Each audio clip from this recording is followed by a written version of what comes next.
Hello friends, welcome back to the channel SSC Mitra. आज की video में हम स्ट्रक्चर ऑफ सेल्स के कुछ और इम्पॉर्टेंट क्वेश्चंस देखेंगे। तो वीडियो को स्टार्ट करने से पहले आप चैनल को सब्सक्राइब कर दीजिए और बेल आइकन को प्रेस कर दीजिए, जिससे हमारी कोई भी नई आने वाली वीडियो आपसे मिस नहीं होगी। तो स्टार्ट करते हैं आज का first question.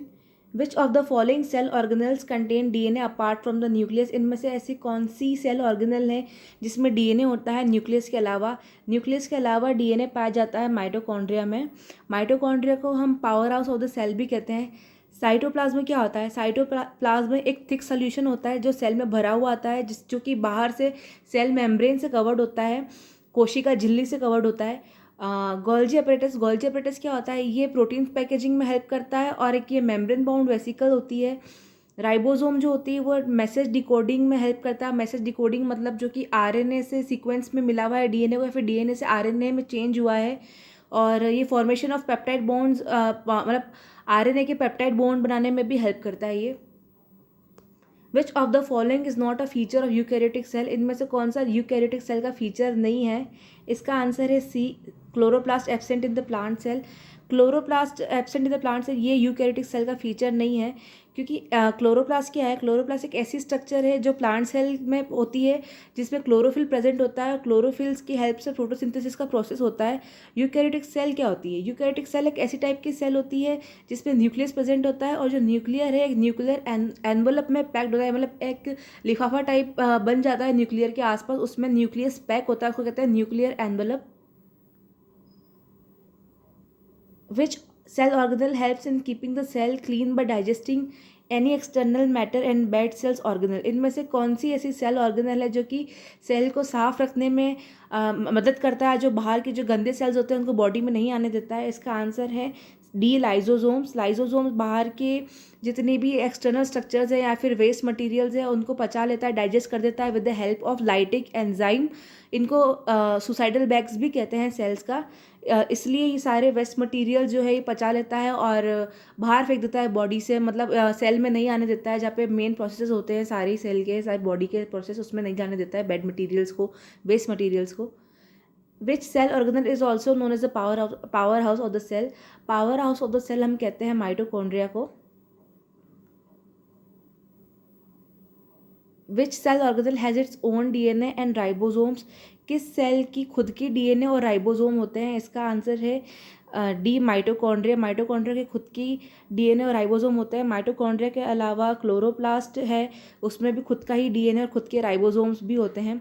Which protein protects the epithelial cell from damage. इनमें से ऐसी कौन सी प्रोटीन है जो कि एपिथेलियल सेल, जो स्किन की सेल्स होती है, उनको डैमेज से बचाता है? इसका आंसर है केराटिन। केराटिन एक ऐसी प्रोटीन है, एक मेन कंपोनेंट है प्रोटीन का, जिससे हेयर्स, नेल्स, फेदर्स, जानवरों की सींग, पंजे, हूव्स, बाहरी परत होती है जो स्किन की, वो सब बनती है।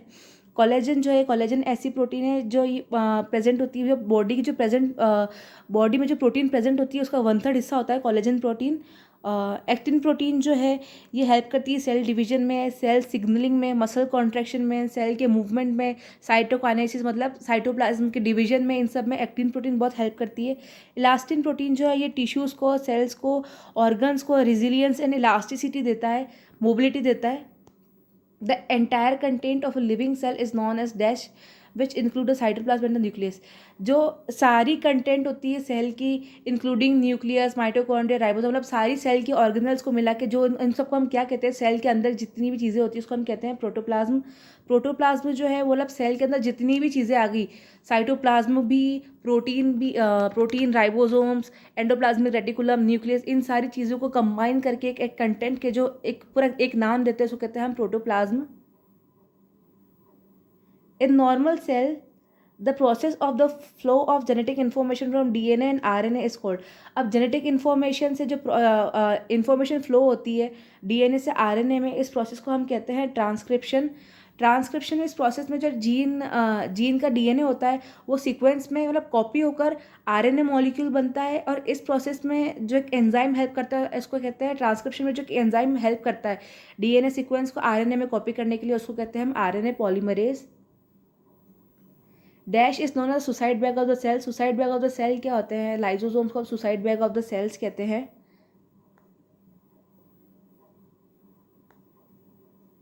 Next question, the scientific study of a cell is called, scientific study of cell को हम कहते हैं साइटोलॉजी। हिस्टोलॉजी जो है उसको हम कहते हैं स्टडी ऑफ टिश्यूज़। फिजियोलॉजी का मतलब कहता है mechanism and functions of living system, मतलब डाइजेशन, रेस्पिरेशन, ये सब फिजियोलॉजी में आ जाता है।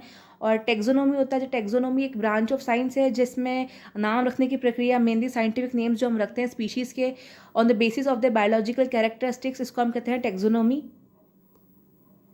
Dash are called the power house of the cell, power house of the cell हम कहते हैं माइटोकॉन्ड्रिया को।